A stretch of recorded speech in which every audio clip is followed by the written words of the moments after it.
primer on what is happening as far as politics is concerned and current affairs. And also, I have my guests already in studio with me. We have Senator Okong Omogeni, and also we do have with us Jeremiah Kioni in studio as well. Right, we know yesterday a lot happened in terms of losing key prominent figures in this country. And we've highlighted how they navigated choppy waters, especially when it came to politics. And also they were stabilizing figures when it came to legalizing many of our constitutional reforms as well. We are talking about the Attorney General, and we're talking about also Dr. Leakey as well, who was the head of civil service. We want to just go fresh off the press, but before I do that, I just want to welcome my panelists who are already here, woken up early today, and just to hear where they celebrated and crossed over to 2022, where they were from. We have Okong Omogeni and Jeremiah Kioni as well. Good morning, gentlemen. Morning, Debar. Yes, Okong Omogeni, good morning. Good morning, Happy New Year. Morning, Debar, and Happy New Year to you. Fantastic.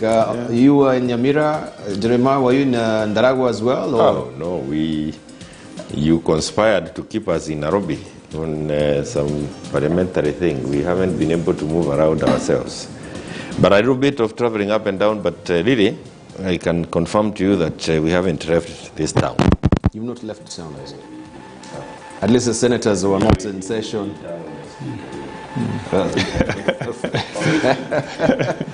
This week, 5th up to the 7th. At least the senators were not in session. Yeah, I've been in Nyamira all through this festive season. I celebrated my Christmas in Nyamira with my people, and had lunch with the mothers who gave birth to new babies at the Nyamira Hospital on Christmas Day. That's on the 25th, together with my wife, and we donated some food to them and diapers, and we received 42 babies.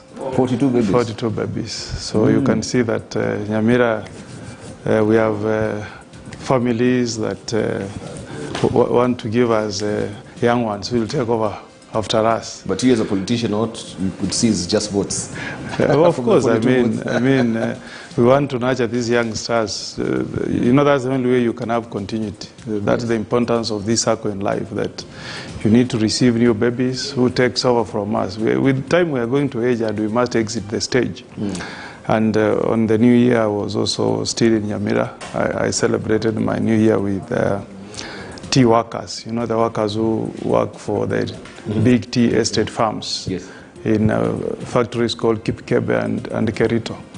And then made my way to Nairobi yesterday to see what National Assembly has for us. Yeah. So we thank God for the new year, and my condolences to the former Attorney General. Yes. And also to the former Head of Public Service, Leakey, Dr. Leakey, both of whom passed on yesterday after very colorful careers in the public service. Asante. Yeah. And that is what that has been captured by the Standard, the bold paper. If we may just now drill deeper to paper review and see what are the headlining stories. The front page of the Standard is carrying that story today. Powerful AG who did great things, made big mistakes, is what we have there. On the front page of the Standard, Charles Mogane Njonjo, 1920-2022. It says Life and Times. Charles Njonjo, Kenya's first black Attorney General, who died yesterday, aged 101, wielded power and imprinted his fingerprints on virtually every major legal and political decision in the country's first 23 years of independence before a dramatic fall knocked him off the power matrix. But his resilience saw him rise again. You have this story. It's a comprehensive coverage. It's really gone big on it today on page 2, 3, 4, 5, 6, 7, 8, 9, 10, and 11 of the Standard this morning. And it continues to say, as a nation, we owe a debt of gratitude to Charles Njonjo and his generation of independence era leaders for their selfless contribution to our country's solid foundation. That is what we have there on the front page of the Standard. If you may just have it back, just to continue to see what is splashed there on the front page of the Standard. And looking on top there on the flag there, tough year for parents, pupils as schools open is another story that you want to follow on page 12 of the Standard this morning. And fire consumes South African Parliament. That story is on page 29. Why IMF fears for economy. Why IMF fears for economy. You have that tucked away on page 25 of the Standard today. And must-watch games of 2022. You can read all about it on 38 and 39 of the Standard today. Those are the pages to watch. Also, Leakey, man who saved Kenya's game exit stage.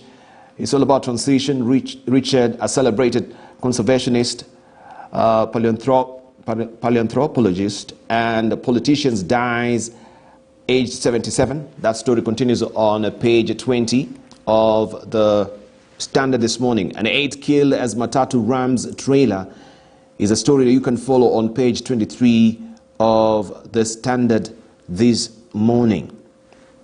That's how it looks. Right, allow me to also load up the Daily Nation for you momentarily to show you what is on the front page of the Daily Nation. And it's also carrying the same story that we do have, celebrating the life of Dr. Leakey and also Charles Njonjo as well. And this is what you're waking up to on the front page of the Daily Nation this morning.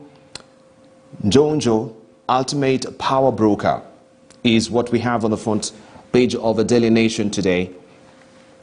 Njonjo, ultimate power broker. He continues to say that Charles Mugane Njonjo, or the Duke of Kabeteshai, for those who disliked his British manners, was the face of raw power. He manipulated the laws and the constitution to his advantage and to favor a small coterie of Kenyatta and Ali Moi era politicos as he crafted the Kenyan state in his own style. This story is well fleshed out for you on page 4, 5, 6, 7, and 8 of the Daily Nation today. And on top there, the flagger reads, Black Sunday. Charles Njonjo and Richard Leakey were good friends, and they both died on the same day, hours apart. And you have also the picture there of Richard Leakey, the man who took on Moi breathed his last, it says, 1944, 2022. Former head of public service, Dr. Richard Leakey, a career civil servant and conservationist, passed on yesterday, age 77, a close ally of former Attorney General Charles Njonjo. He breathed his last a few hours after Mr. Njonjo passed on. Still on the front page of the Daily Nation, Ruto 6 poll deal with ANC Ford Kenya. It says Deputy President William Ruto has formally reached out to Amani National Congress leader Musalia Mudavadi and Ford Kenya's Moses Wetangula for talks on a pre-election coalition agreement ahead of the August polls. United Democratic Alliance Secretary General Veronica Maina yesterday told the nation they had already invited Mr. Mudavadi and Mr. Wetangula for talks. This story continues on page 10 of the Daily Nation this morning. Looking at the teaser on top there, parents lament over high prices as schools reopen for third term. This is on the back page of the Daily Nation. And our fraudsters, with help of rogue bank staff, wipe accounts clean. This story continues on page 12 of the Daily Nation this morning. This is how it looks. Make sure you grab a copy of the Standard or the Daily Nation, whichever paper that really floats your boat. I want now to also pick up the next paper and show you what is on the front page of the People Daily. And this is what you're waking up to on the front page of the People Daily. Just carrying on the story of Charles Njonjo as well is what is on the front page of the People Daily this morning. Njonjo's last wishes. Njonjo's last wishes is a splash. And it says, this is a final blow. Njonjo's last wishes, trying to zoom it for you so you can see it clearly. The former AG who died yesterday had directed that his body be cremated immediately to avoid any funeral rites and related fanfare. That is what we have on the front page of the People Daily this morning. And we have that story well fleshed out for you on page 3, 4, 5, 6, 7, and 8 of the People Daily this morning. Charles Njonjo, 1920, 2022. Also on top there, ex-public service boss Leaky dies. Conservationist 77 was part of a dream team appointed by Moi to fight corruption in the government. And schools reopen to a tight schedule. You can follow the story on Newsbeat, page 2 of the People Daily.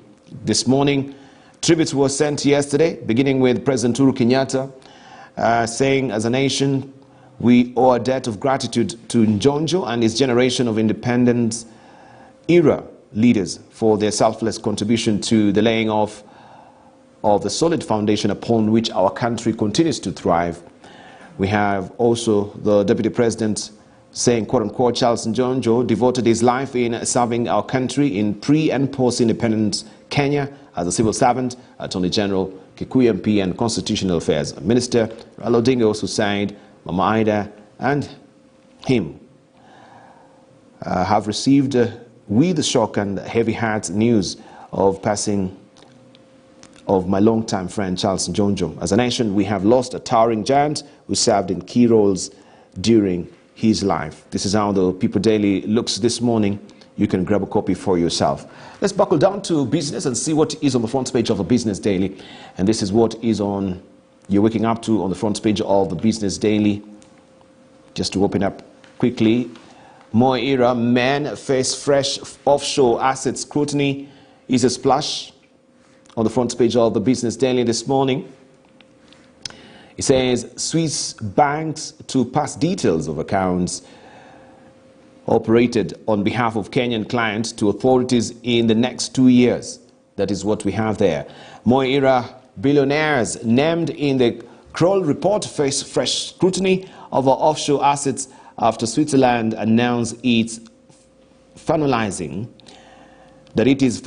a deal to automatically exchange secret financial information with Kenya. Under the new deal, Swiss banks will pass on details of accounts operated on behalf of Kenyan clients to see the Swiss authorities, who will then channel this information to the Kenyan authorities. You can follow the story on page 4 of the Business Daily. Now, Kenyans miss out on Uhuru's Christmas power gifts. Kenyan households and businesses did not experience a 15% drop in electricity bills by Christmas, as promised by President Uhuru Kenyatta, after the energy sector regulator failed to sanction expected changes in tariffs. The Energy and Petroleum Regulatory Authority, EPRA, is required to gazette the reduction in power bills, I should say, which should be implemented by Kenya Power, the new monopoly electricity distributor. You can the NEAR. That is a NEAM monopoly. It's not really legible here for me. The NEAM monopoly electricity distributor. You can follow the story on page 4 of the Business Daily. And welcoming 2022, we can see children here celebrating. Holiday makers enjoy a ride at Mama Ngina waterfront yesterday as the festive season celebrations ended in style, and children prepared to return to school from today. That is the Business Daily. Let's see what we have on the teaser on top there. Morning Njonjo. It's all about transition. Kenya's first attorney generals take on various subjects. That is well fleshed out for you on page 2 and 3 of the Business Daily. And pensions in 2022, investments in infrastructure, good bet for pension schemes. You can follow the story on page 27. Senators seek views on rent capping bill. It says that Kenyans have 10 days to submit memoranda on a bill that seeks to protect tenants from arbitrary changes by landlords. You can follow the story on page 5 of the Business Daily this morning. Also, we have today's figures, or today's digit, which is 12.4 billion shillings, net sale for that is net sales of foreigners recorded at the Nairobi Securities Exchange in 2021. Equity takes 21 billion shillings IFC loan after buy-in. The International Finance Corporation is set to lend the Kenyan banking subsidiary of Equity Group $165 million, making it one of the largest single credit facilities to a local lender. You can follow the story on page 6 of the Business Daily. Budget controller clashes with varsities on pay records is another story. Vice Chancellors of public universities are headed for a clash with the controller of budget for failure to provide records on salaries and allowances in 3 months to September. That story on page 4 of the Business Daily this morning. Allow me to show you also what we have on the editorial pages, where we have the editorial cartoons as well, but I'll be remiss if I also don't show you what we have on Taifa Leo today as well, just briefly. Just give me a moment. We try and load up that quickly for you. And this is what we have on the front page of Taifa Leo. Well, it's buffering, but it should be up momentarily. And it's all about also all about politics as well.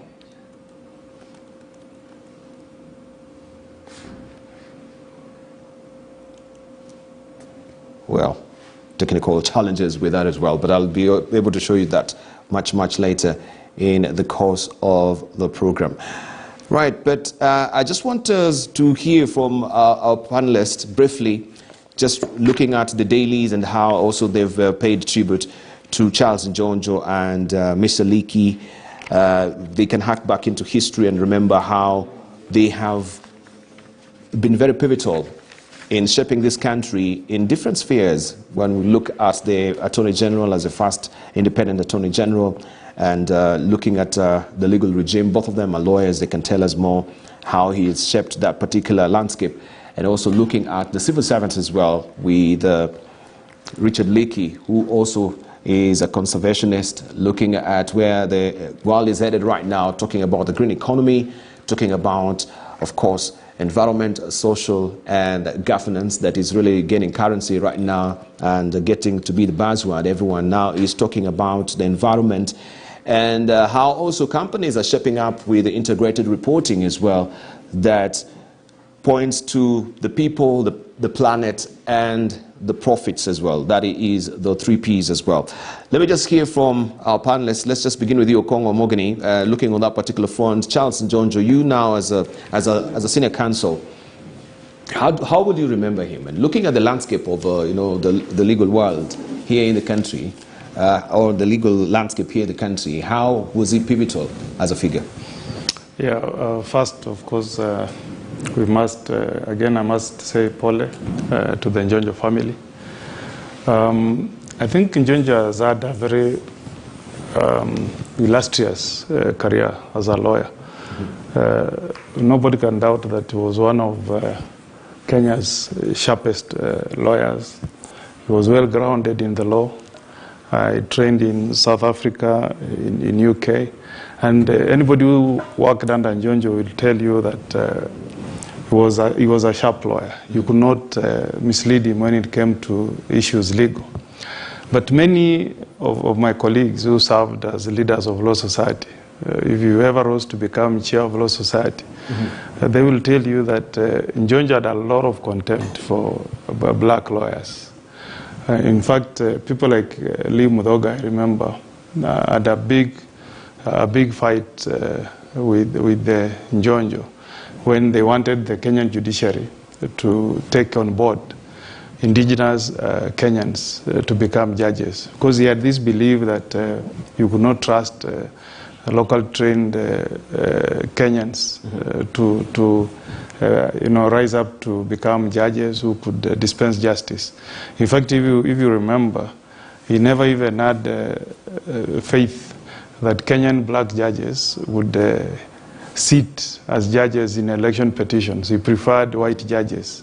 to dispense justice. And even if you look at his private life, even when he had legal challenges in 1982, he chose a white lawyer. Deverell was his lead counsel, assisted by Paul Mwite. If you look at his private physician, Dr. Silverstein, he was white. So he believed so much in the whites more than the blacks. And I had one encounter with Charles Njonjo, I think about maybe four years ago. I met him with one of his friends, the late J.R. Githere, at Radisson Blue. And J.R. Githere has been my long-time friend. We met when I was working with a firm of Kingori Kariuki and Company Advocates. And you know, Kingori Kariuki, Githere introduced me to Njonjo and said, this is Omogeni, former chair of the Law Society of Kenya. And you know, Njonjo said, this one, when I was Attorney General, I used to discipline them. You know, that's how he looked at members of the legal fraternity. And it was during his time that the government came up with the Advocates Complaints Commission, you know, to rein in on lawyers who are not pro-establishment, lawyers who wanted to question the system. But give it to him, I think he has left a mark as a person who was extremely loyal to the government of the day. Even when he was serving the colonial government, he was very loyal. When he was serving Mzee Jomo Kenyatta, he was very loyal.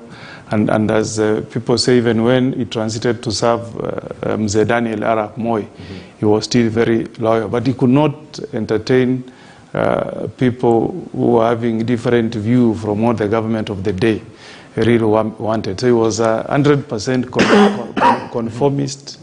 He believed in status quo. You remember, he's the one who coined that thought that even imagining the death of a president is treasonable. Not even mentioning, just imagining the death of a president is treasonable. So he has left a mark in his 100 years. God has been gracious to him. Not many Kenyans are lucky to live to 101 years. Yeah. Right, General Kioni. Reflections. I don't think I didn't have any interactions with the two gentlemen at all. I can say that a lot of what I know about them is what I've read from the media or heard from the other individuals who have interacted with them. But I can tell you that I, on behalf of the people, I want my family also want to say Paula to the families. It's amazing how good friends can go. The same day we saw almost a similar thing happening with Charles Nyachai and Yusuf Haji. I'm sorry to butt in. Let me just sort out your mic. I think it has an issue a bit, right? So I'll be able to take a short break. But before I do that, I just want to show you also what we do have as editorial cartoons briefly before I take that particular short break. And I sort out Jeremiah Kioni's mic. And looking at the standard today, this is what Gado has drawn for us. And it's all about our kids going back to school and, facing also the specter of what we are having as COVID-19, living in torrid times. This is Omicron, Delta. You can see the Hydra-headed monster there. We have different variants of the COVID-19. We have right now Omicron, we had Delta, we had Gamma, we had Alpha and Beta. Those are the different phases of the mutation of the variant of the virus. We're having different variants right now, and this is what Gado has drawn for us inside the standard today. Back to school and the reality on the ground as well. Let's see what we have inside the Daily Nation, and this is what Iga has drawn for us as well, looking at the reality of holidaying and paying school fees as well. Many of you maybe have spent also your school fees, and this is how the situation might pan out today. Right? The principal is saying, is this not you in December? Imbibing yourself, and now your pockets are empty, but you have to pay your school fees. This is what Ige has drawn for you inside the Daily Nation today, the editorial page on page 16. Let's see what we have also inside the People Daily. Let's see what Stano has drawn for us.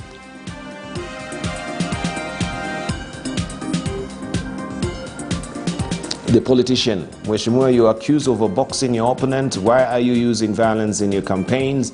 I'm not innocent. You're all aware that the 26th of December is an official Boxing Day. This is what he has drawn inside the People Daily today, according to Stano. I'll leave it for you to decipher that. Right. I didn't have Ozone in the Star today. Those are the editorial cartoons that we do have so far. Right, we want to take a short break. When we circle back, we continue pace with the panelists, looking also at last week, what really happened in Parliament. It was a big day also for the Buhungu 2 declaration. Now that we know they have a new spokesman in the name of Governor Wycliffe Oparanya as well. But that particular meeting had also very pointed political declarations, and it seeks to give that particular oomph and gravitas to whoever the Luya community will point as a presidential candidate. And you've seen now they're actually putting all their support on Azimio la Umoja. So what does it portend for Musalia Mudavadi, and what does it portend for also Moses Wetangula as well? Musalia Mudavadi, I should say. This is what we want to actually explore on the other side of the break as well. And what is the way forward with the political amendment bill that we have a special sitting slotted for the 5th and the 7th of this month? You're watching Morning Prime.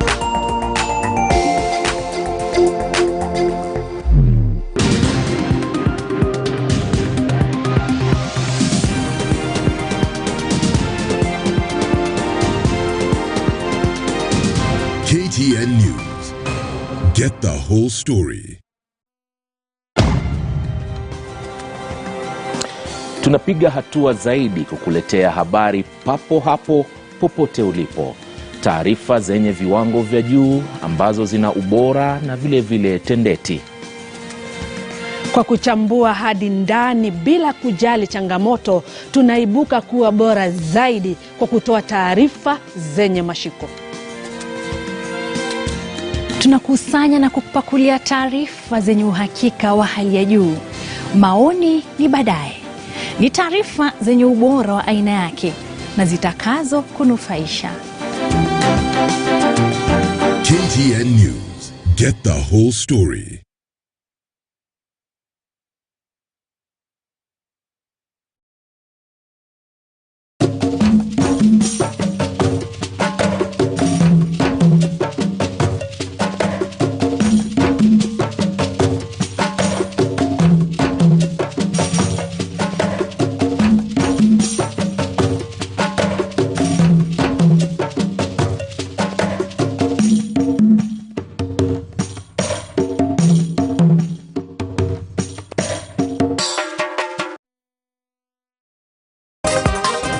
The government of the Republic of Kenya will deal very firmly with the children who are actually criminals. What will you call a child who is burning a boarding school, a boarding house? And the answer starts from home. The answer starts from home. So I'm urging the parents, including you, I'm a grandparent, can we spend time with our children where we take them through the University of Life?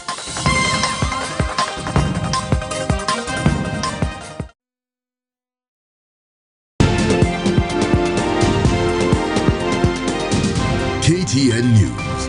Get the whole story. In Nairobi CBD, then I hope you're not missing out on the free Wi-Fi from Add Simu. Ukiwa pale Koja, Afya Center, Tea Room, ama Norwich, just search for the Add Simu Wi-Fi. Tap here to go to the login page and then simply log in with your social media account like Facebook, Twitter, your email or phone number. View an advert and now just start enjoying free unlimited internet access on Add Simu free Wi-Fi. Powered by Uppercut Digital Media in partnership with the Standard Digital Media.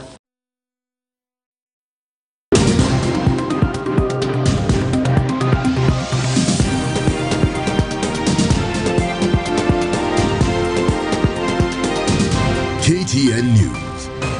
Get the whole story.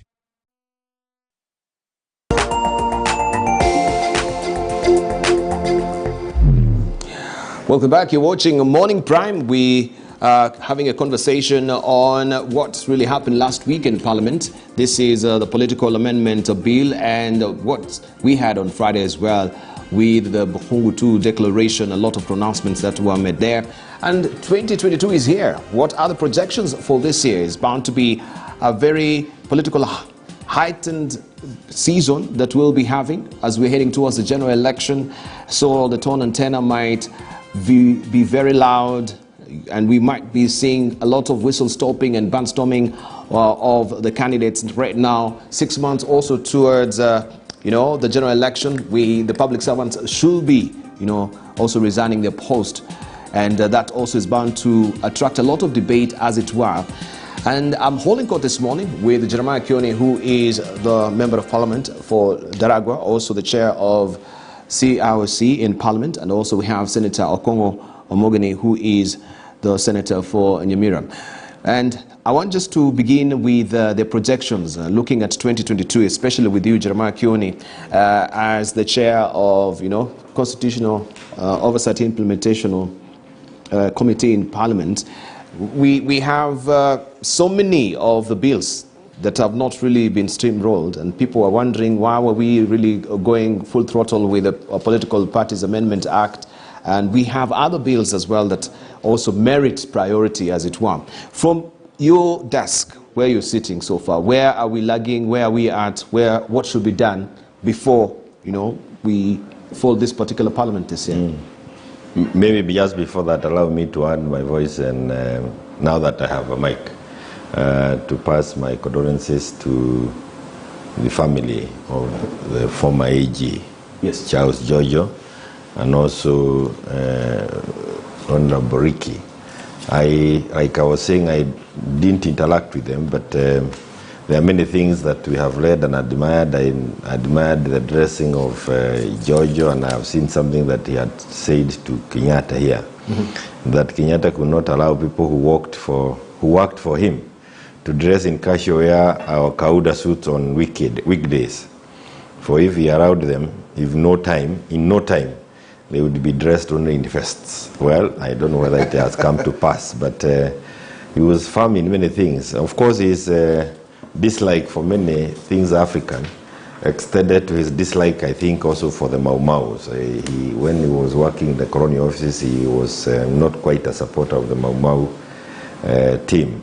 But has left a big mark in the lives, in the history of this country. Leaky, directed to us in people of Nyandarua.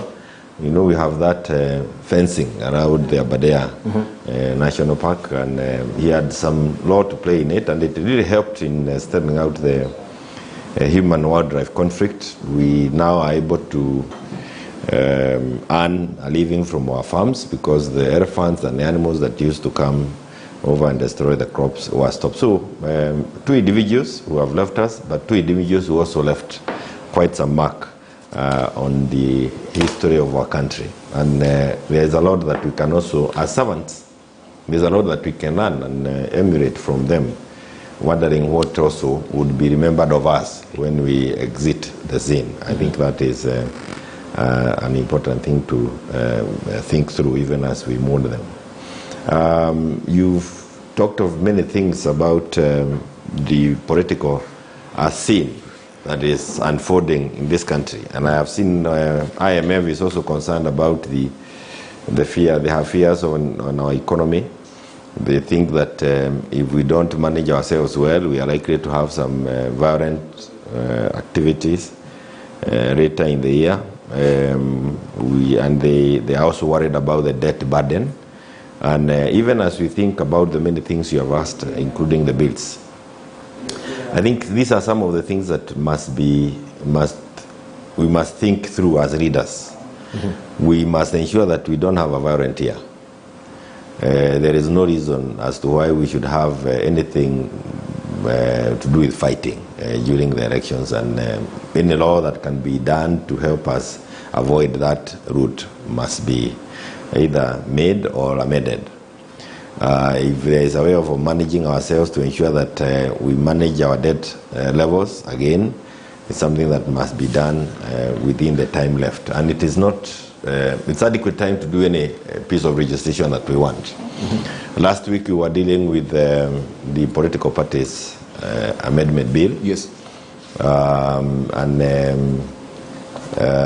We had difficulties in Bunge, of course, unfortunately. But I think it is important to say that this amendment bill, political parties amendment bill, by and large, is meant to try and tidy up the political field to avoid the same things that are worrying IMF.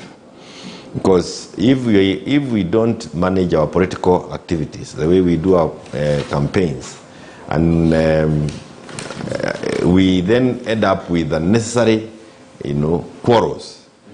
And this law is talking of allowing political parties to form coalitions ahead of elections, not after, but before elections. And if you're able to come together as parties and form coalitions that make sense, coalitions that can be enforced after the elections, without doubt, then it means that we lower the political temperature in the country, because we stop competing unnecessarily, but we have an agreed format of how are we going to manage ourselves come the elections times. It has a lot to do with the nominations. And nominations in this country have really caused a lot of anxiety to many, not just those seeking for votes, but even the voters themselves. The parties are now being allowed an opportunity to either do direct nominations or indirect nominations. You can choose which one you wish to have. If you have a coalition, coalitions can then field candidates, or you can run in your own party on an agreed format. Maybe you allow this party to run this region, and this party to run this region, agree on candidates in particular areas. So it helps us manage elections and some election anxiety ahead of time. Mm-hmm. And remember what the president said during Jamhuri Day celebrations here at Uhuru Gardens, that last 2017, during that electioneering period, we lost 1 trillion Kenyan shillings. 1 trillion Kenyan shillings because of the competition, the runoff that came, and all those things. If we can be able to come up with a law that will help us avoid that kind of a waste, or that level of wastage, if we're able to come up with laws that would ensure that we don't get into unnecessary fighting between communities, if we're able to come up with laws that literally reduces the temperatures, the political temperatures during campaigning period, and also crucially, if we can be able to come up with laws that can help us bring quality leaders into the picture, because the kind of things we saw in Parliament talks a lot about political immaturity.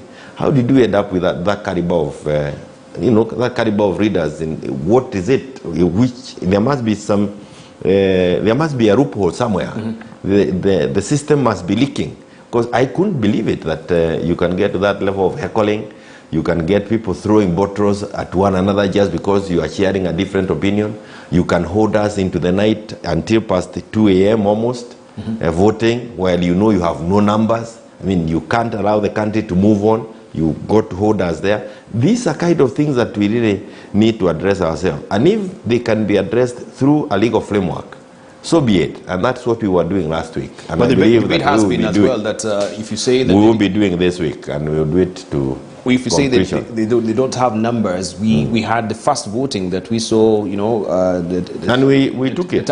We agreed it. We lost by about 10 people. And the only reason why we lost it because our people had not walked in. And we knew. Your people had not walked in? They were running late? Yeah, they were running late. They walked in late.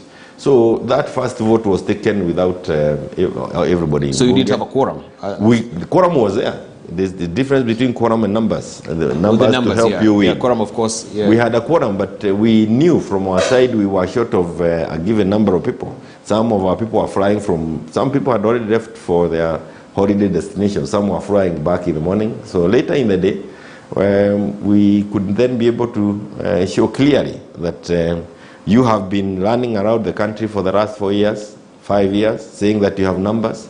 But where are the numbers? And the most mature thing to do, when you know you don't have numbers, And you can't keep a country in that kind of an atmosphere. Worse still, you don't cause the kind of havoc, chaos that I saw. I was attending one of the terrors, and I can tell you firsthand what was happening with every of the votes that we were doing, and I was amazed. I never knew that some of my colleagues would be that, stoop that low and embarrass ourselves in the eyes of Kenyans. I mean, we are just coming from kids burning schools. So when you're fighting in parliament in that manner, as leaders, what image are you sending to the whole country? And I can tell you, Dibal and my colleague, it has a lot to do with the laws that we have in place. We didn't have this kind of caliber of readers during 10th Parliament.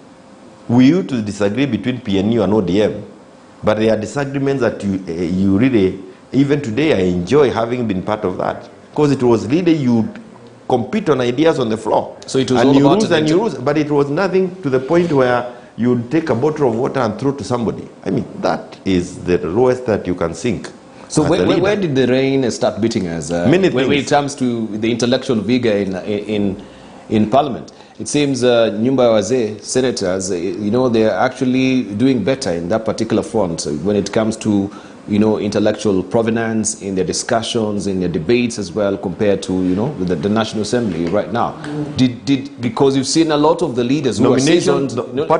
A lot of the leaders who are seasoned leaders, they've transitioned to the Senate, where you're talking about, the 10th Parliament. Most of them also are there. People who are mature, people who are seasoned politically. So you have a lot of people also who are coming in the National Assembly behind the years, and they don't have the decorum, they don't have the finesse that is needed for debate in Parliament as well. Yeah. So then, since we have a problem, how do we come out of it? I think and that is one of the things that these amendments are doing indirectly. Without doubt, the National Assembly will be playing a very key role in the management of affairs of this country. And in the last 10 years, or in the last 2 elections, there was, after we got ourselves the 2010 Constitution, there was a feeling that it is not a place where perhaps you don't want to run for a parliamentary seat. You want to go either to the Senate, or you want to do to be a governor and the rest. But now people have tried, you have tested. I know of some governors who would want to become members of parliament, and I can assure you that one of the most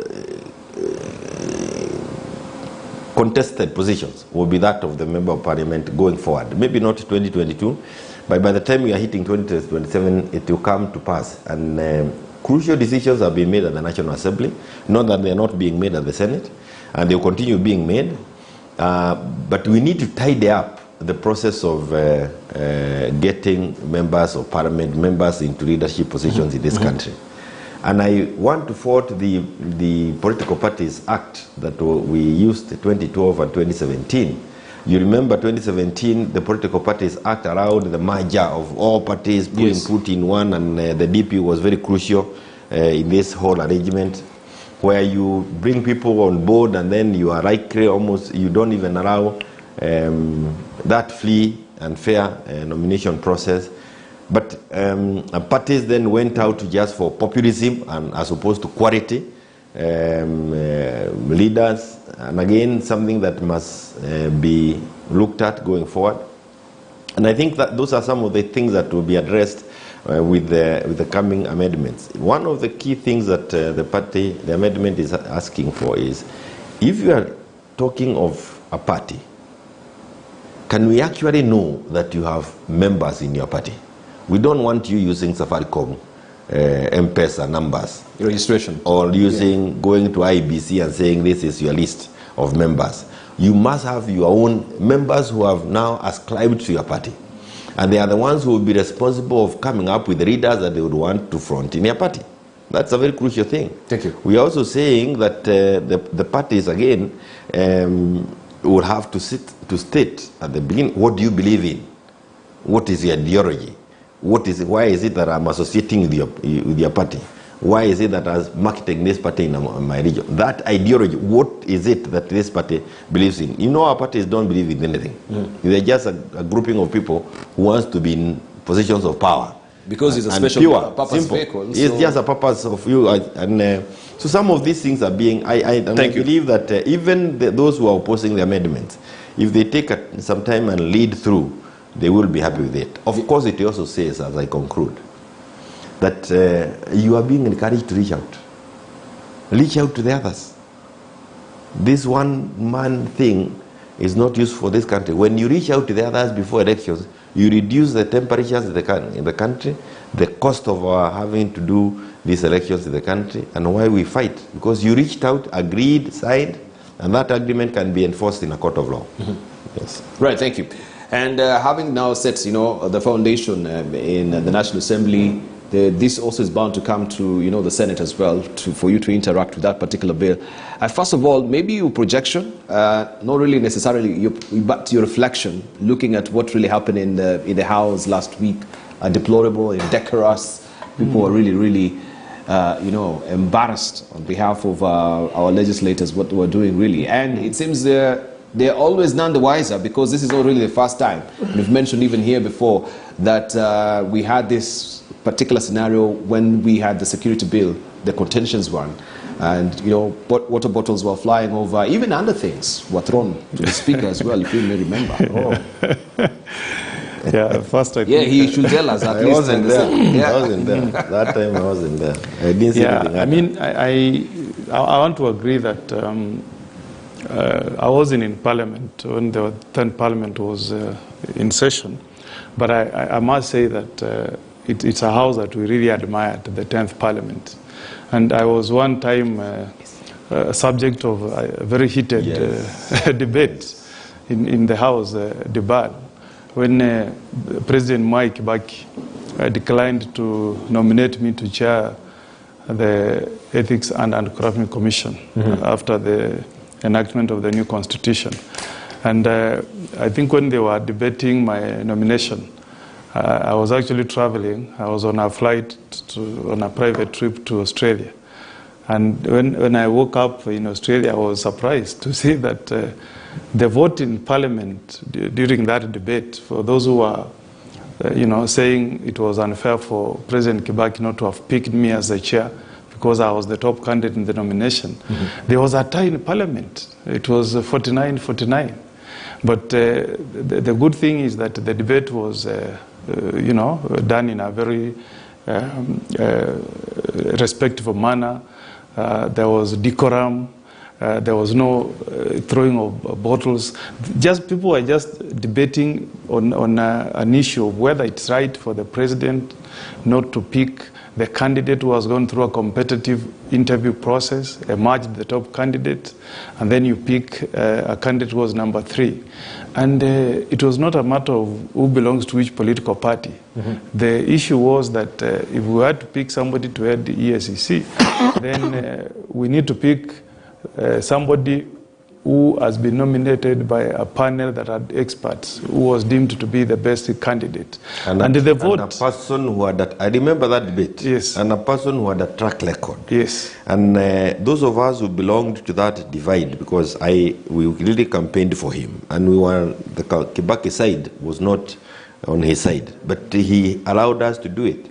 And what was informing us, who can fight corruption best in our country? Is it him or the other one? And those, eventually it went the other side, and it didn't take us 2 years before we started saying, look at what we did. But the good about it was the maturity at which those debates were taken. And the vote was 49-49. So really, what I saw last week, of course, is not something that Kenyans should celebrate about. It's something we should mourn about. Because, nowadays, debate in Parliament are watched live. Our children, upcoming professionals who want to join politics are watching. And I don't think you want to be somebody who is identified from where you come from as a person who throws bottles of water at other leaders in Parliament. So I think that was not a good thing. What also I want to say, the people on the other side of this debate, people who belong to the Asla Nation, they should understand the rules of Parliament. The cardinal principle of any parliament is that you must give people an opportunity to debate on an issue. And after you debate, it's a game of numbers. Once you have aired your views, you have had your say, there are those who will have their way. There cannot be any other way. So you debate, then the issue is put to vote. And if you lose, you accept. Because there is no any other way. You cannot bulldoze your way by boxing people in Parliament and forcing them to vote your way. Make your point, and then if you are not able to have your way, you have had your say.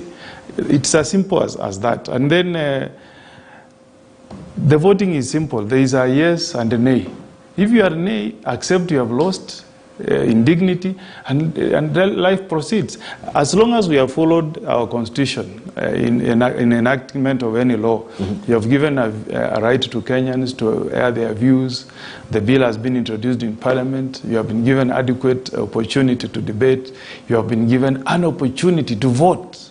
Because what we cannot accept as Kenyans is a situation where a member of Parliament is denied a right to vote. But once you have been given that right, please accept that you have lost. And there are times, as you said, in Senate where government has lost some very crucial motions.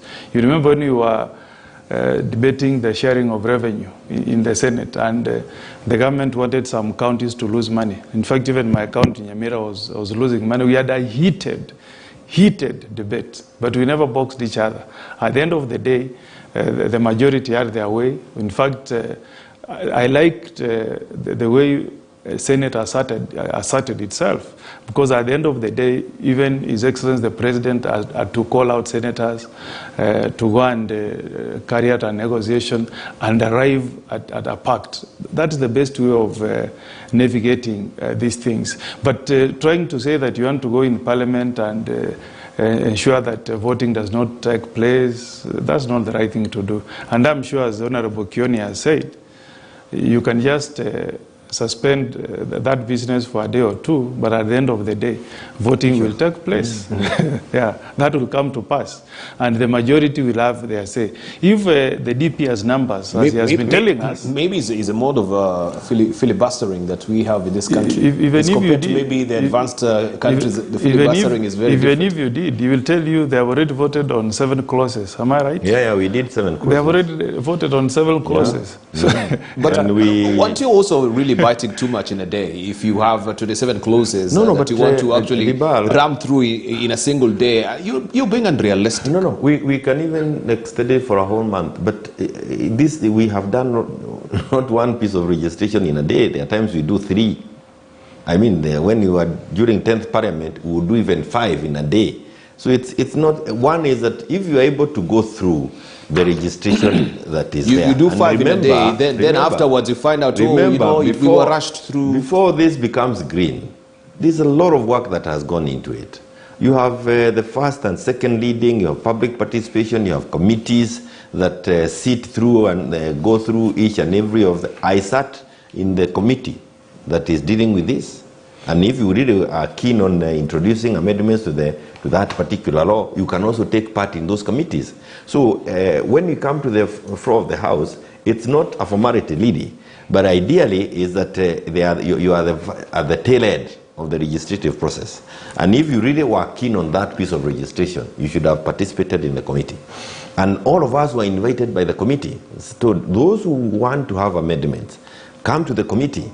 Convince the committee, let us understand why you need the amendments. Let us harmonize so that we can be able to deal with these amendments within the shortest time possible. That is always the procedure of the House. So it's not expecting too much that would have dealt with the party, with the political party's amendment bill in one sitting. Thank you. Because we have done that before. But let me also say this. Hang on with that thought. We take a short break, then we'll circle back with that. Right, we want to take a short break. You're watching Morning Prime. Today is Monday. Standing, of course, a point or standpoint is the program. We analyze what is happening, especially in this year 2022. What are some of the hallmark or the highlights that we'll be looking at as far as the political front is concerned? I'm holding court with Jeremiah Kioni and Okongo Omogoni. We're still expecting to join also by Senator Achilo Ayako. Don't go away.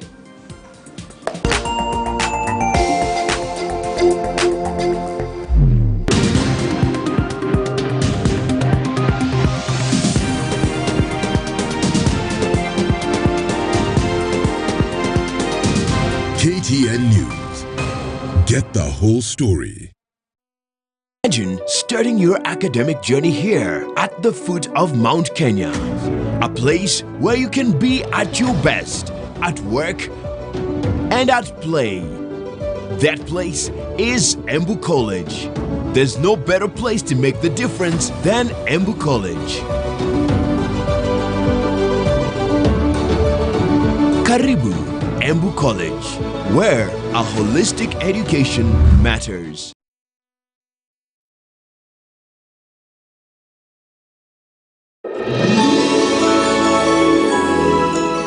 We wish you a Merry Christmas, we wish you a Merry Christmas, we wish you a Merry Christmas and a Happy New Year. Hey there, what's up? Wakurugenzi. This is Brian Njonjo from KTN News, and from me to you is happy festive season. Enjoy your Christmas. Please be kind to one another, extend grace and show some kindness to someone who needs it the most. Merry Christmas and a Happy New Year 2022.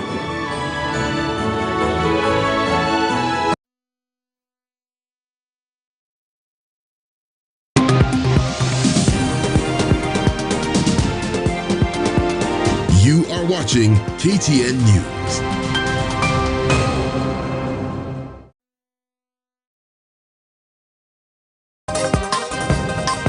Tunataka tukue na amani, tukue na siasa za amani, kwa sababu wakati tunapigana tunarudisha hii nchi nyuma sana, miaka ya nyuma sana. Hakuna haja kupigana. Tunataka tufanye siasa ya upendo, ya urafiki. Mwenye atashindwa akubali, yule atashinda na yeye aheshimu yule aliyemshinda.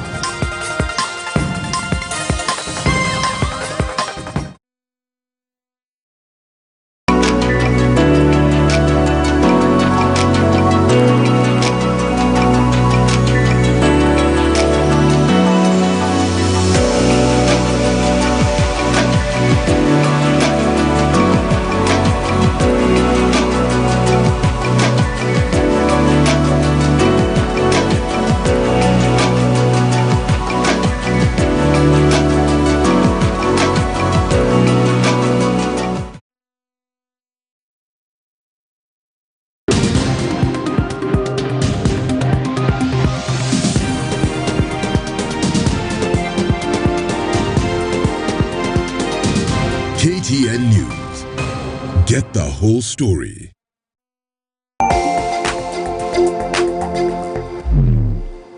Welcome back. You're watching a Standpoint here on Morning Prime, where we continue to analyze how the political landscape will be in 2022. Also harking back to 2021 towards the end, December, where we had that contentious political parties amendment bill. Remember, the 5th and the 7th this month is where we'll have another special sitting to try and steamroll this particular bill finally.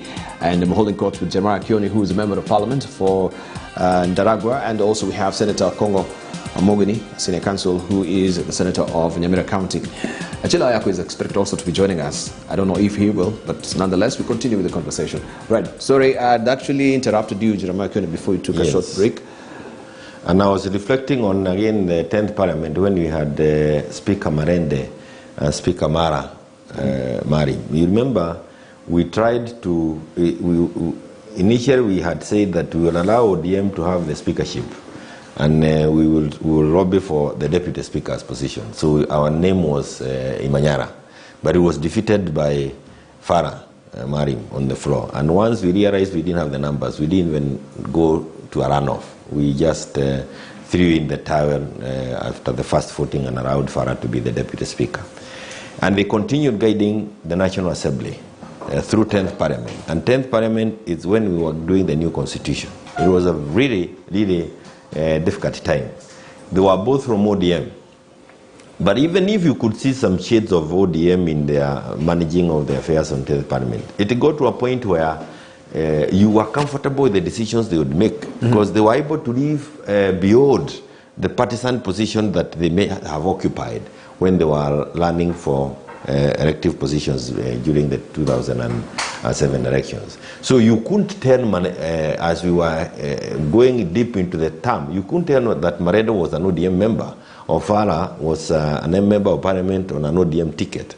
But that is really the opposite of what I'm seeing today. We have a speaker's panel in the National Assembly that seems to be very weak, and especially when we get to very controversial issues. But I must see Gorau Omnele during last week's performance. Yes, he did a 2 days ground, and you could actually see him trying to stamp authority. He also did something that was very mature. He restrained himself from voting, because you see, a speaker can vote when he's not in the chair. But he was mature enough to say, if I show my hand in this debate, I will not be able to become an umpire. This was not the case with others. Of course, the deputy speaker was outside the ring. He was controlling it from where. But the others would participate in voting, and then they would come and sit there as the chairs of the committee. And, you know, they are out there in the public domain. But could we discuss openly? Let me just say this: openly supporting one side in a manner that, you know, it makes you also wonder: would this person then be able to arbitrate in a sitting of Parliament where an issue is between Tanga and any other side? And that's another thing that I really must fault the leadership of the Speaker's panel. Contributed heavily to the difficulties that we have. This Speaker's panel, let me just also interrogate the Speaker's panel as well. How was it constituted, and who constituted the Speaker's panel? It seems also the Speaker's panel is leaning on one particular... No, it is leaning. Particular side of... I don't need to mince my words. Speaker's panel leans towards Tanga. This is Speaker's panel. Our Speaker's panel is a Tanga leaning wing, and you can go through the names yourselves. But whose purview is it to the Speaker, Muturi. Once we have elected the Speaker and the Deputy Speaker, then it is the Speaker who comes out with the other members of the panel. He is the one, they are nominated, but he is the one who actually, he has a more direct hand in determining who becomes part of his Speaker's panel. Because it is actually the Speaker's panel, Muturi's panel. Yes, so he is the one who determines who becomes, and I can tell you, and I said it when you were there, the biggest mistake was made at the beginning of that term, because I haven't seen, you can't do that. You need to go above. If you have been given a role of arbitrating, you are the one moderating at the National Assembly. You must allow yourself not to be seen to be too partisan. Not just when you are seated there, even when you are outside there and you are taking part in political rallies. But when you are violently opposed to a given political divide, then it becomes difficult for you to become a neutral arbiter. Thank you. When the sittings of Parliament come. So I have and also let me say this as you exit. The standing orders were amended after the passing of the 2010 Constitution. They lack teeth. They are very weak. Those are not the standing orders we are using during 10th Parliament. During 10th Parliament, Marede will not be on his feet and you continue screaming at him. He will not be on his feet and you continue conducting a crazy player on the floor of the House. This is kind of behavior. The standing orders themselves are also very weak, and they were weakened by the members of Parliament who came in during 11th and 12th Parliament. Thank you. And it was purposely thinking that what we were doing was not right. And look at what Njonjo had said. Don't wash your clothing. What are you wearing when you're going before the president? I don't want you coming with the first. Those small details, you want to say, what is dressing? During that sitting, we had a member of Parliament who had come with those sneakers. You know those tight ladies' jeans? I don't know what they are called. Skinny jeans. I don't know what they are called. Those things that stretch. They can be worn by anything, and they can be put in a handbag or in a wakitu kama leggings or what? You know those. And somebody was in Parliament wearing those things, and the speaker cannot. I mean, you look like the speaker was distracted. It was horrible, and that's how. Those parliaments, I mean, the speaker must do something. But haven't we allowed that also? When you're talking about the parliamentary dressing, there's a parliamentary, code of dressing as well at the end of the day. Looking at, what standing orders that you're talking about as well. We've seen lately that you've allowed also into the floor of the House people to come with you, you know, the shukas. The shukas, you've seen. I think they also say Ledama coming with the Masai regalia as well. I think the speaker was, that objection was raised in the Senate, I remember, when Senator Ledama Olokina came in wearing the Masai traditional attire, the shukas and the likes. And I think the speaker cited the constitution that said that as a country we have an obligation to promote our culture and our cultural heritage. And they said he took judicial notice of the fact that what Senator Olekina was wearing is a traditional Masai attire that is recognized in Kenya. And that's how he allowed the good senator of Narok to come into the Senate, though he wearing looks that traditional Masai attire. I remember some ladies were saying they were not being attracted by the dresses, but they were looking at the muscles of the senator for Narok. But you cannot maybe compare what Mheshimiwa Kioni is saying, that traditional Masai attire with coming to the house skimpily dressed.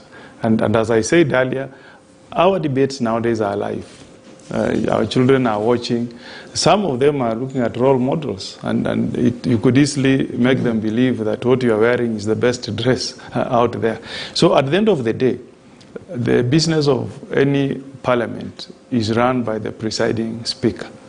It is the presiding speaker who will make a decision whether a member is inappropriately dressed once that matter is drawn to his attention. It is the speaker who will ensure at the end of the day that debates in any house of parliament proceed with dignity and decorum. It is the speaker who is presiding in a debate who will ensure that the house does not degenerate and become unruly. It is the same speaker again who will ensure that debate must be conducted in a manner that it must come to an end at some point. You can delay the debate, you can get your time, have as many members as possible to make contributions, but you cannot totally stop debate by shouting, becoming rowdy. The speaker must take charge on how the business of the House is being conducted. So I hope that as we wait for the National Assembly to resume debate on Wednesday, we will see a more a House that will be showing more decorum than an unruly House, what we saw last week. Of course, the Senate is easier because debate, as you know, we don't have the big numbers like National Assembly. Their numbers are big, there are many. And that's how it's meant to be. Even if you go to the US, the Senate is supposed to be the cooling house. You know, once you have had heated debate from the House of Representatives, the Senate should be the cooling house. In fact, I remember in the 1930s, when the Democrats had the supermajority in Congress, both House of Representatives and the Senate, when President Roosevelt was trying to push legislation to weaken the Supreme Court, it went through the House of Representatives. There was a heated debate. But once it reached the Senate, things cooled down, and the members were able to debate objectively and look at the issue at hand and act in the best interest of that institution called the Supreme Court in the US. So I hope, without really saying that what is happening in the National Assembly does not represent the views of Kenyans, I know that once they are done with their debate, once they either reject or pass the bill, it will come to the Senate. And again, we will debate. It will be the same thing, game of numbers. The majority, at the end of the day, the majority will carry the day. Yeah. Right. Maybe the question I wanted to ask as well is if things really come a cropper as they were in the House, and you're looking at the standing orders, we have the mess. What is the role of the mess and the Speaker if we have it in the House and we have disorder like that? Because I thought the mess, just having the mess on that particular house, in the House, at the end of the day, there is a sanctity towards the mess that they need to be respected as well. And authority if I decide to walk away, or the Sergeant of Arms decide to walk away with the arms, then, of course, the business of the House stands still. What stops the Speaker, in directing the Sergeant of Arms to actually, get out of the mess, so that, You know, the business of a house is stopped at the end of the day. Okay, you are the people who are intimately familiar with the standing order, so you can actually educate me. You know, the mess must always be in the House for debate to proceed, because that's the authority of the Speaker and the authority of the House. That's why anytime you see some tension in the House, the Sergeant at Arms must always be around the mess to ensure that nobody disappears with it, because if it's out of the House, then there will be no debate. Debate must come to an end. But you have asked me a question around the powers of the Speaker who is presiding. Honorable Kion will tell you that the Speaker is not a small person. The Speaker has been given powers which actually flow from the Constitution, because the Constitution says that Parliament will pass standing orders to guide deliberation of any business in either National Assembly or the Senate. And one of the powers that the Speaker has is to ensure that members who are unruly or who are rowdy or who are unnecessarily interrupting debate are expelled. The word is expulsion. Are expelled from the House. So if you become unruly, you become rowdy, you are interruptive, and you defy the directives of the Speaker, he has powers to expel you from the House. In fact, if you defy his directives further, you can be suspended for a number of days. Last week you saw Honorable Mbadi, I think, was suspended by Chris Omulele for a period of 5 days. So the Speaker is very powerful, and once he's on the chair and he decides to be impartial, the word is impartial, he decides to be impartial and to allow debate to take place, he has all those powers. And I'm sure if that unruly conduct continues this week, and if Muturi is on the chair, you will see a number of members being expelled if they don't conduct themselves in a manner that really shows the dignity of that House. Yeah. Right. Do you think things will have been measurably different if you had Speaker Muturi in the House? Not this time round. I don't think so, because this is those of us who've been paying keen attention to the direction. These are things we have seen, boiling. Slowly, bit by bit, we were heading to where we eventually got last week, and we can only improve from there. I don't think it can get worse. And many things needs to be improved. One, of course, is I know we have the issues of the COVID protocols and the rest, but when we have an issue that the parliamentary staffers can tell ahead of time whether this is an issue that is going to be contentious, and they prepare in good time because they have the intelligence within Parliament. The voting system should not have been allowed to have been manual. I know we have the COVID protocols, but Wednesday we are told the electronic voting system will be operating. I kept saying this is one thing that should have been operating from day one, because if they knew, we could tell from the committee sitting that this is going to be a very heated debate on the floor, and you could tell from the corridors, people were saying we are going to force a division on anything that we need to vote on.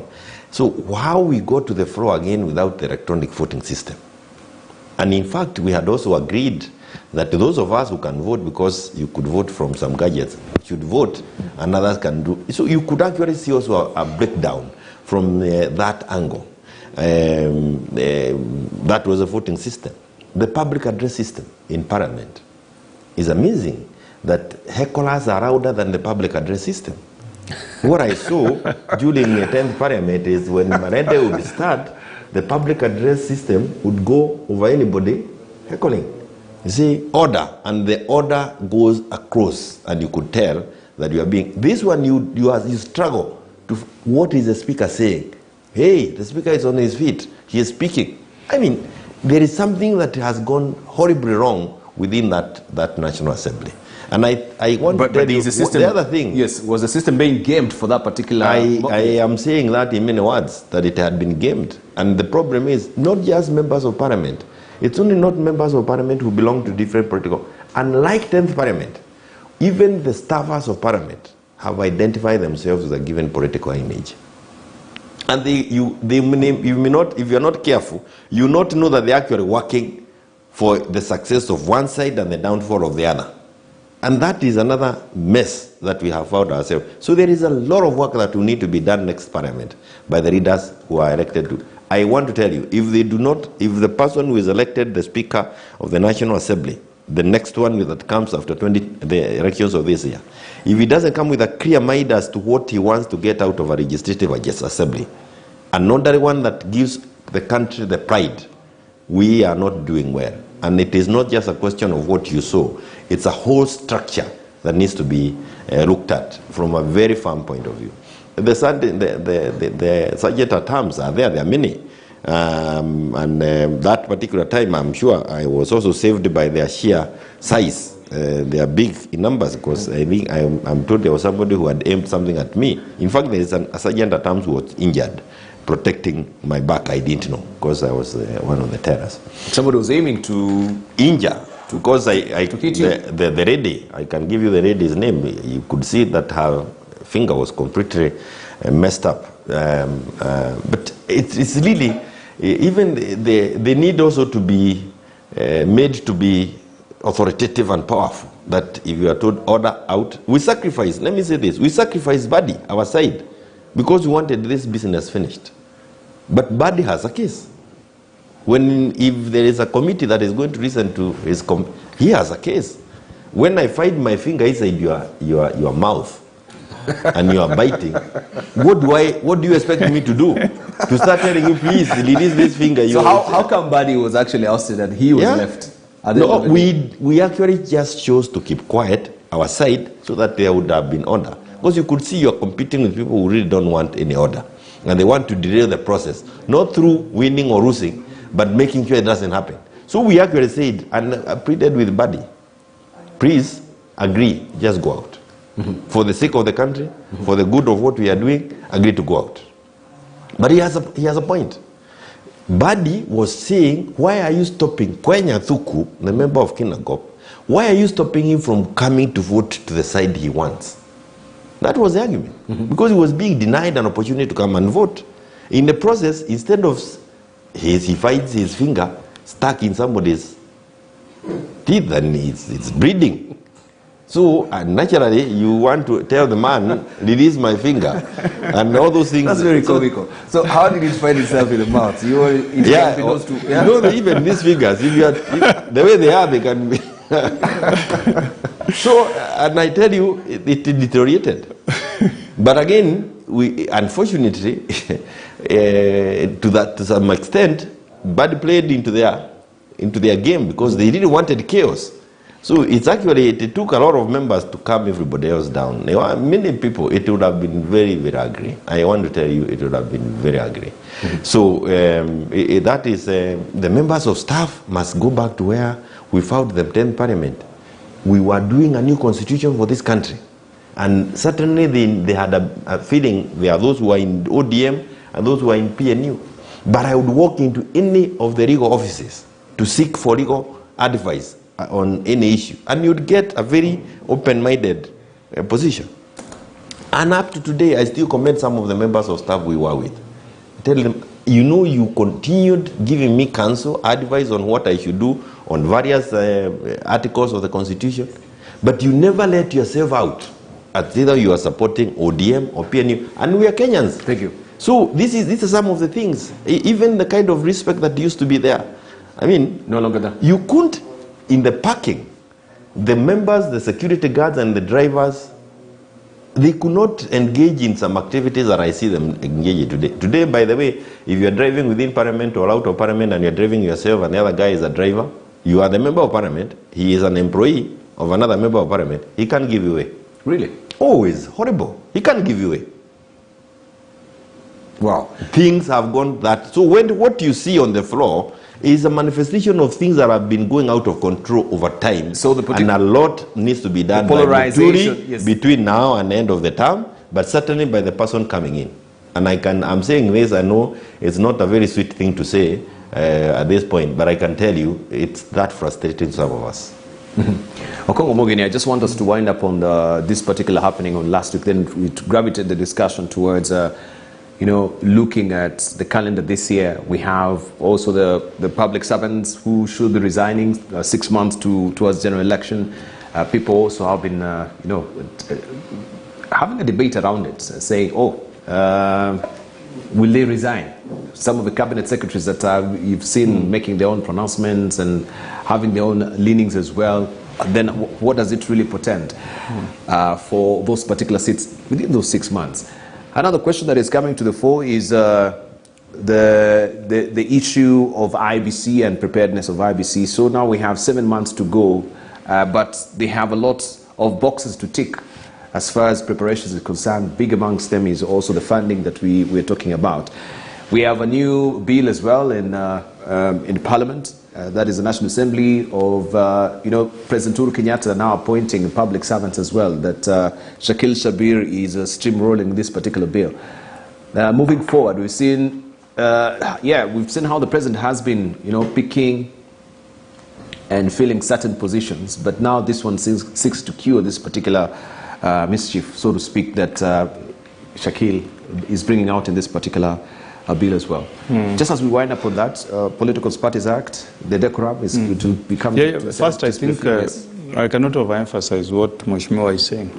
The need for staff who serve in Parliament being impartial and understanding that they are I hope that is not happening in the Senate. They are all... I haven't seen it, but really, if that is happening, they need to understand that their calling is to serve both sides. You don't have a clerk who is serving Tangatanga and a clerk who is serving Handshake. You have a clerk who is serving a committee of Parliament. So they really must be impartial. In fact, I was reading the autobiography of Hillary Clinton, and she was saying that the importance of having staff who serve their country and not individual presidents can best be seen in White House. When she escorted Obama to White House, she was shocked to see a staff who served Bill Clinton when he was president receiving Obama in State House. Indicating that member of staff served Clinton, he left, a Republican came in, he served him, he left, and Obama was coming in, that staff was there. Showing that they don't serve individuals, they serve the states. The institution. The institution of Parliament. So our members of staff need to understand that they are there to serve that institution called Parliament. And Parliament has both sides. It's got the government side and opposition side. What they are there to do is to facilitate members of Parliament, do research where we need the research and the like. So I hope the clerk can deal with these members of staff, take them out for training and remind them that it's not in the best interest of this country for them to start taking sides. It will be very nasty, and I hope that does not come to pass. Now, on the issues you have raised, and then order, I mean, every time you always see the speaker shouting, order, order, order. It's because without order, there can never be a debate in Parliament. You cannot debate in an environment of chaos. That's why anytime the speaker stands up, you hear him or her shouting, order, members. Because once there is order, then you allow members to debate. It's a house of debate. You only debate in an environment where there is serenity and there is order. And that's what I really want to see on Wednesday. And then, yes or no. It's a vote at the end of the day.